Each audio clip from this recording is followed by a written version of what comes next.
Foreign countries, ಆಮೇಲೆ ಬೇರೆ ರಾಜ್ಯಗಳು, ಬೇರೆ ಮತದವರಿಗೆ ಕಾರಕನೇ ರಾಹು. ಬುಧ ಶುಕ್ರ ಒಂದಲ್ಲಿದೆ ಸರ್, ಇವು ಪ್ರೀತಿಸ್ತಾರೆ ಅಂತ ನಾವೇ ಅನ್ಕೋತೀವಿ. ಏನಾದರೂ ಬುಧ ಶುಕ್ರನ ಜೊತೆ ರವಿ ಕುಳಿತಾರೆ, ಪ್ರೀತಿಸ್ತಾರೆ, ಅದು ಬ್ರೇಕಪ್ ಆಗುತ್ತೆ. ಮೇಷ, ಸಿಂಹ, ವೃಶ್ಚಿಕ, ಕುಂಭ ಇವರೆಲ್ಲ ಅರ್ಜೆಂಟ್ ರಾಶಿಗಳು. ನಾವು ಲವ್ ಮಾಡೋಕ್ಕೆ ಪುರ್ಸತ್ತಿರೋದಿಲ್ಲ, ಅವ್ರು ಸ್ವಲ್ಪ ಸ್ಪೀಡ್ ಜಾಸ್ತಿ, ಆಕರ್ಷಣೆಗೆ. ಆಮೇಲೆ ನಾವು ಇದನ್ನು ಉದಾಸೀನವಾಗಿ, ತಿರಸ್ಕಾರವಾಗಿ ಪ್ರೀತಿ ಮಾಡಬೇಡಿ. ಪ್ರೀತಿಗೂ ಅದಕ್ಕೆ ಒಂದು ಸಪ್ರೇಟ್ ಆದಂಥ ಒಂದು ಮಾನ್ಯತೆ, ಅದಕ್ಕೊಂದು ಬೆಲೆ, ಗೌರವ ಇದೆ.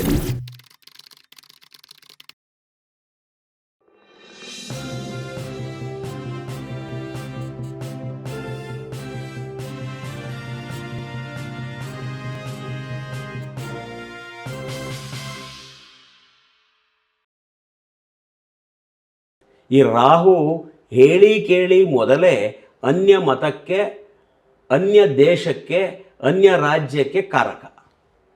ರಾಹು ಬಹಳ ಲವ್ ರಾಹುಗೆ. ಫಾರಿನ್ ಕಂಟ್ರೀಸು, ಆಮೇಲೆ ಬೇರೆ ರಾಜ್ಯಗಳು, ಬೇರೆ ಮತದವರಿಗೆ ಕಾರಕನೇ ರಾಹು. ಅದರಿಂದ ಲಾಭವೂ ಇದೆ. ಯಾಕೆ ಅಂದರೆ ನೋಡಿ, ಯಾವುದೋ ಈ ಬೇರೆ ಮತದವರು, ಇನ್ನು ಮುಸ್ಲಿಂ ಮತ್ತು ಕ್ರಿಶ್ಚಿಯನ್ಸ್, ಹಿಂದೂ ಮತದವರು, ಮುಸ್ಲಿಂ, ಕ್ರಿಶ್ಚಿಯನ್, ಹಿಂದೂ, ಆ ಮತದವರಿಂದ ಕಂಪನಿಗಳಲ್ಲಿ ಇವರು ಕೆಲಸ ಮಾಡಿದ್ರೆ ಅವರಿಂದ ಲಾಭನೇ ಬರ್ತಿರುತ್ತೆ. ಈಗ ಮುಸ್ಲಿಂ ಕಂಟ್ರೀಸ್ ಅಂತ ಹೇಳ್ತೀವಿ. ಮುಸ್ಲಿಂ ಕಂಟ್ರೀಸ್ಗೆ ಹೋದರೆ ಕೆಲವ್ರಿಗೆ ಅಲ್ಲಿಗೆ ಹೋದರೆ ಲಾಭ ಬರುತ್ತೆ.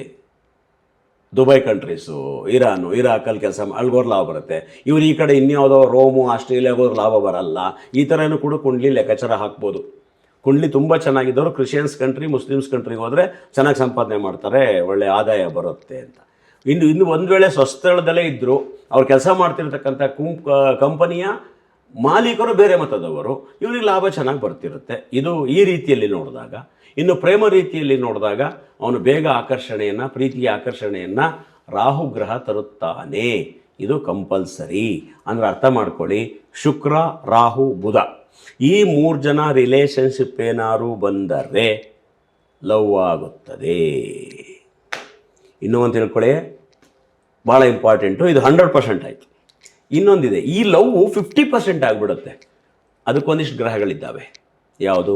ರವಿ, ಕುಜ, ಶನಿ, ಕೇತು. ಇವರು ಸೇರಿಬಿಟ್ರೆ ಈ ಲವ್ನ ಡಿಸ್ಟರ್ಬ್ ಮಾಡಾಕ್ಬಿಡ್ತಾರೆ. ಫಾರ್ ಎಕ್ಸಾಂಪಲ್ಲು, ಬುಧ ಶುಕ್ರ ಒಂದಲ್ಲಿದೆ ಸರ್, ಇವು ಪ್ರೀತಿಸ್ತಾರೆ ಅಂತ ನಾವೇ ಅನ್ಕೋತೀವಿ. ಏನಾದರೂ ಬುಧ ಶುಕ್ರನ ಜೊತೆ ರವಿ ಕುಳಿತಾರೆ, ಪ್ರೀತಿಸ್ತಾರೆ, ಅದು ಬ್ರೇಕಪ್ ಆಗುತ್ತೆ. ದಡ ಮುಟ್ಟೋದಿಲ್ಲ. ಇದು ಈ ಕಾಂಬಿನೇಷನ್ನು ಕೂಡ ನಾವು ಜಾತಕದಲ್ಲೇ ನೋಡ್ಕೋಬೇಕಾಗತ್ತೆ. ಪಾಪಗ್ರಹಗಳ ಸಂಪರ್ಕ ಬಂದರೆ ಲವ್ ಬ್ರೇಕಪ್ ಆಗುತ್ತೆ. ಹಾಗಾದಾಗ ಅದು ಆವಾಗಲೇ ಹೇಳಿದಾಗೆ 5 ವರ್ಷ ಪ್ರೀತಿಸಿರ್ತಾರೆ, 6 ವರ್ಷ ಪ್ರೀತಿಸಿರ್ತಾರೆ, ಆದರೆ ಲವ್ ಬ್ರೇಕಪ್ ಆಯಿತು ಅಂತ ಹೇಳ್ತೀವಿ. ಬೇರೆ ಮದುವೆ ಮಾಡ್ಕೋತಾರೆ, ಎಟ್ಸೆಟ್ರಾ ಏನೋ ಆಗುತ್ತೆ. ಕೆಲವರು ಡಿಪ್ರೆಷನ್ ಆಗಿ, ಡಿಸಪಾಯಿಂಟ್ ಆಗಿ ಮದುವೆ ಆಗದೆ ಉಳ್ಕೋತಾರೆ. ಆ ಜನಗಳನ್ನು ನಾವು ನೋಡ್ತೀವಿ. ಇವೆಲ್ಲವೂ ನಡೀತಾ ಇರ್ತದೆ. ಸಾಮಾನ್ಯವಾಗಿ ನಾವು ಇನ್ನೊಂದು ವಿಶೇಷವಾದೊಂದು ಅಧ್ಯಯನ ನಾನೇ ವಿಶೇಷವಾಗಿ ಮಾಡಿದ್ದೀನಿ. ಇದು ನಂದೇ ಅಂತಲೇ ಹೇಳಬಹುದು. ಇಷ್ಟು ಜಾತಕಗಳನ್ನ ನಾನು ನೋಡಿದ್ಮೇಲೆ, ಒಂದು 3-4 ಸಾವಿರ ಜಾತಕ ನೋಡಿದ್ಮೇಲೆ, ಒಂದಿಷ್ಟು ವ್ಯಕ್ತಿಗಳನ್ನು ನಾನು ನೋಡಿದ್ಮೇಲೆ, ಸಾಮಾನ್ಯವಾಗಿ ಯಾವ ಅಕ್ಷರದವರು ಜಾಸ್ತಿ ಪ್ರೀತಿ ಮಾಡ್ತಾರೆ, 100%, 50%, 25% ಅಂತ ಅನಲೈಸ್ ಮಾಡಿದ್ದೀನಿ. ನಿಮ್ಮ ಸುತ್ತಮುತ್ತಿನ ಜನದಲ್ಲಿ, ನಿಮ್ಮ ಸುತ್ತಮುತ್ತಿನ ವಾತಾವರಣದಲ್ಲಿ ಯಾರಾದರೂ ಸಿಕ್ಕರೆ ಆ ಅಕ್ಷರದವರು ಗಮನಿಸಿಕೊಳ್ಳಿ.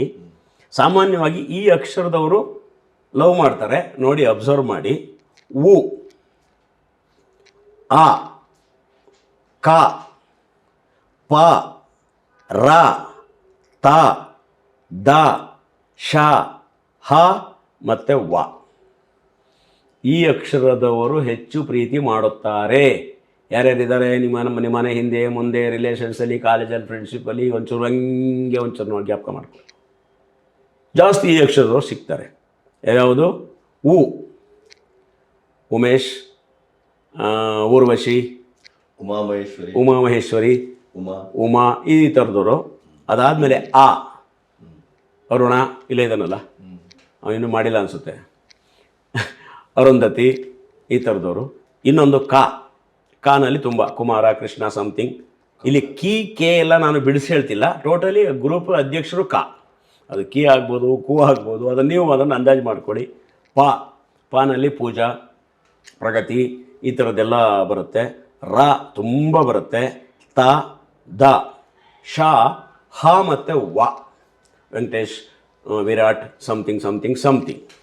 ಇವರು ಆಲ್ಮೋಸ್ಟ್ 75% ಪ್ರೇಮ ಪ್ರಕರಣದಲ್ಲಿ ಕ್ಲಿಕ್ ಆಗ್ತಾರೆ ಈ ಅಕ್ಷರದವರು. ನೋಟ್ ಮಾಡ್ಕೊಳ್ಳಿ, ಸುಮ್ಮನೆ ಒಂದು ಕಡೆ ಗೆಸ್ ಅಂದಾಜು ಮಾಡ್ಕೊಳ್ಳಿ. 50% ಲವ್ ಮಾಡಿ ಬ್ರೇಕಪ್ ಆಗಿ ಲವ್ ಮಾಡಿದ್ರು ಮದುವೆ ಆಗಲಿಲ್ಲ ಅನ್ನೋದು ಕೆಲವು ಅಕ್ಷರಗಳಿದ್ದಾವೆ. ಯಾವುದದು? ಚ, ಯಾ, ಬಾ ಮತ್ತು ಗ. ಇವರು ಒಂದು 50 ಲವ್ ಮಾಡ್ತಾರೆ, ಪಾಪ ಏನೋ ಕಾರಣಕ್ಕೆ ಆಮೇಲೆ ಬ್ರೇಕಪ್ ಆಗುತ್ತೆ, ಅವರು ಮದುವೆ ಆಗೋದಕ್ಕಾಗಲ್ಲ. ಇಲ್ಲಿ ಚಾ ಒಂದು ಉದಾಹರಣೆ ಕೊಡ್ತೀನಿ ನಿಮಗೆ, ಯಾಕೆ ಅಂತ. ಇಲ್ಲಿ ನಾನು ಆಗಲೇ ಅಕ್ಷರಗಳು ಹೇಳಿದ್ನಲ್ಲ, ಇದರೊಳಗೆ ರಾಶಿಯ ಲಿಂಕು ಇದೆ, ನಿಮಗೆ ಗೊತ್ತಿರಲಿ. ಪಾ ಅಂತ ಒಂದು ಅಕ್ಷರ ಹೇಳಿದೆ ಲವ್ ಮಾಡ್ತಾರೆ ಅಂತ. ಯಾವ ರಾಶಿ ಗೊತ್ತಾ? ಅದು ಕನ್ಯಾ ರಾಶಿ. ಅಧಿಪತಿ ಯಾರು? ಬುಧ. ಇಲ್ಲಿವರೆಗೂ ಏನು ಹೇಳಿದೆ? ಪ್ರೀತಿಕಾರಕ ಬುಧ.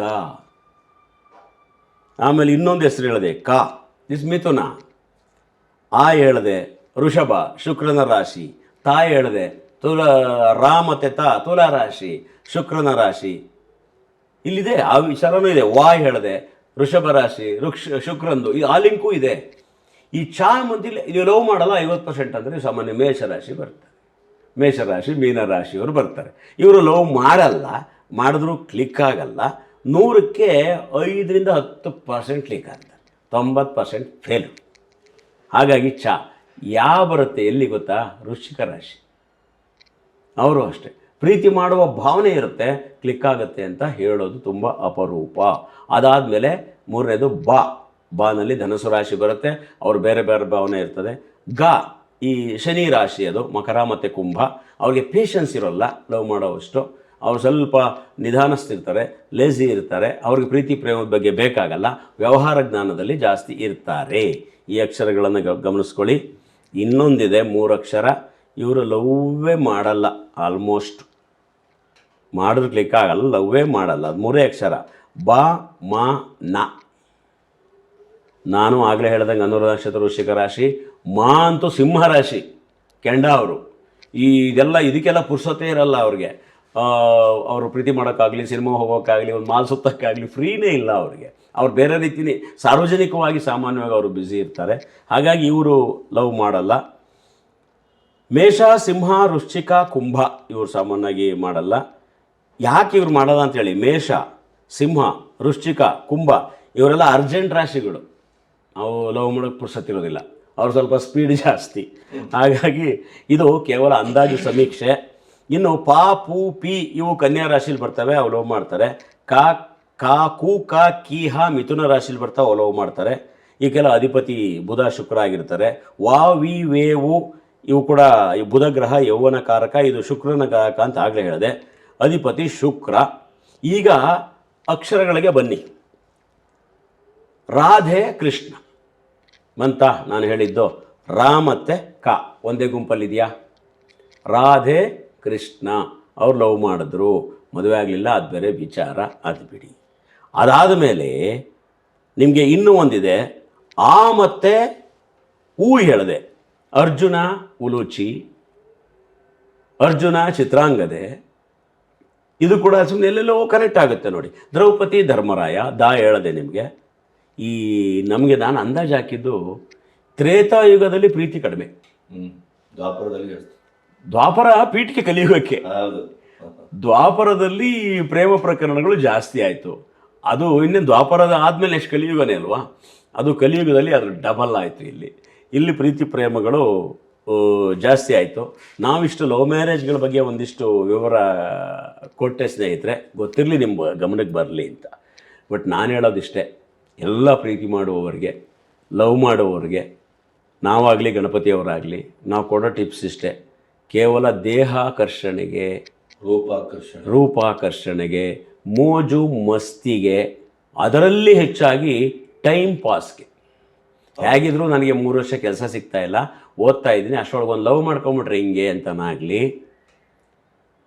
ಅಥವಾ ನಾನು ಈಗ ಒಂದು ಒಳ್ಳೆ ಹುಡುಗಿ ಸಿಕ್ಬಿಟ್ಟಿದ್ದಾಳೆ, ಇವನ ಜೊತೆ ಸ್ವಲ್ಪ ದಿನ ಸುತ್ತಾಡೋಣ ಅನ್ನುವ ಮನೋಭಾವ ಆಗಲಿ, ಆಮೇಲೆ ನೋಡ್ಕೊಳ್ಳೋಣ ಮನೇಲಿ ಒಪ್ಪಿದ್ರು ಮಾಡ್ಕೊಂಡ್ರಾಯ್ತು ಇನ್ಮೇಲೆ ಕೈ ಬಿಟ್ಟರಾಯ್ತು ಅನ್ನೋ ಮನೋಭಾವನೆಯಲ್ಲಿ ದಯವಿಟ್ಟು ಪ್ರೀತಿ ಮಾಡಬೇಡಿ. ಇದು ನಿಮ್ಮ ಹುಡುಗ ಹುಡುಗಿಯ ಮನಸ್ಸಿಗೆ ತೊಂದರೆಯಾಗುವುದಕ್ಕಿಂತ 1000 ಪಟ್ಟು ತೊಂದರೆಯಾಗುವುದು ನಿಮ್ಮ ಕುಟುಂಬಗಳಿಗೆ, ಸತ್ಯ, ನಿಮ್ಮ ತಂದೆ ತಾಯಿಗಳಿಗೆ, ನಿಮ್ಮ ವಂಶಸ್ಥರಿಗೆ, ನಿಮ್ಮ ನೆಂಟರಿಗೆ. ತಿಳ್ಕೊಳ್ಳಿ, ಒಂದು ಹುಡುಗ ಒಂದು ಹುಡುಗಿ ವಯೋಮಾನಕ್ಕೆ ಯೌವನ ಕಾಲಕ್ಕೆ ಬಂದ ಅಂತಂದರೆ ನೀವು ನಿಮ್ಮನ್ನು ಯಾರೂ ಅಬ್ಸರ್ವ್ ಮಾಡ್ತಿರಲ್ಲ ಅಂತಲ್ಲ, ಇಡೀ ನಿಮ್ಮ ವಂಶ ನಿಮ್ಮ ಮೇಲೆ ಕೇಂದ್ರೀಕೃತ ಆಗಿರ್ತಾರೆ.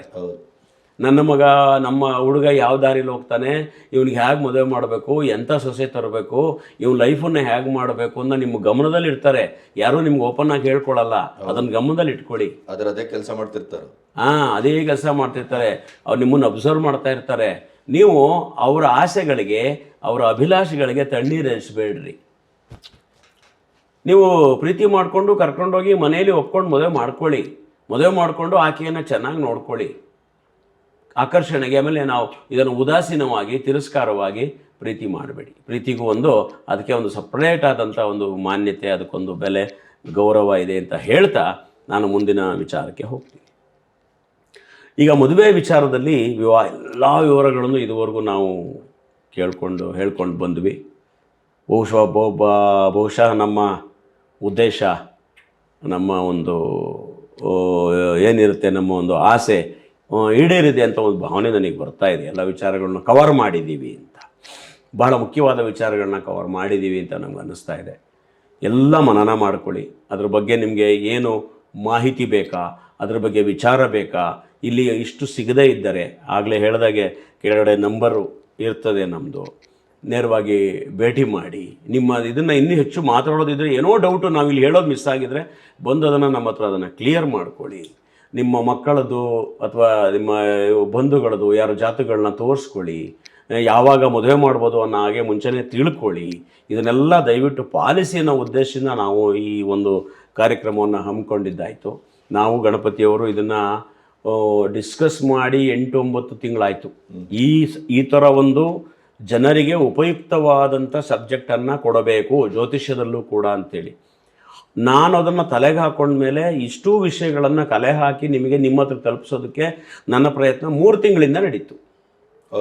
ಆ ಒಂದು ಸಫಲತೆ ಕೂಡ ಆಯಿತು. ಒಂದು ಚಿತ್ರೀಕರಣಕ್ಕೊಂದು ಶುಭ ಮುಹೂರ್ತ ದಿನ ಬಂತು. ಅದನ್ನು ನಾವು ಚಿತ್ರೀಕರಣ ಮಾಡಿ ನಿಮ್ಮ ಮುಂದೆ ಇಡುವಂಥ ಪ್ರಯತ್ನವನ್ನು ನಾವು ಮಾಡಿದ್ವಿ. ಈಗ ಕಡೆಯದಾಗಿ ಬಹಳ ಮುಖ್ಯವಾಗಿ ಹೇಳಬೇಕಾದಂಥದ್ದೇ ಬಂದಿದೆ ವಿವಾಹದ ವಿಚಾರದಲ್ಲಿ. ಅದು ಯಾವುದಪ್ಪ ಅಂತಂದರೆ, ಗಣಕೂಟ ನೋಡ್ತೀವಿ, ರಾಶಿ ನೋಡ್ತೀವಿ, ಹುಡುಗ ಹುಡುಗಿ ನೋಡ್ತೀವಿ, ಎಲ್ಲದನ್ನು ನೋಡ್ತೀವಿ. ಎಲ್ಲ ಹುಡುಗಿ ಫಿಕ್ಸ್ ಆಯಿತು, ಇನ್ನು ಮದುವೆ ಫಿಕ್ಸ್ ಆಗಬೇಕು. ಅಲ್ಲಿ ಬಹಳ ಮುಖ್ಯವಾಗಿ ಬರೋದು ಮುಹೂರ್ತ.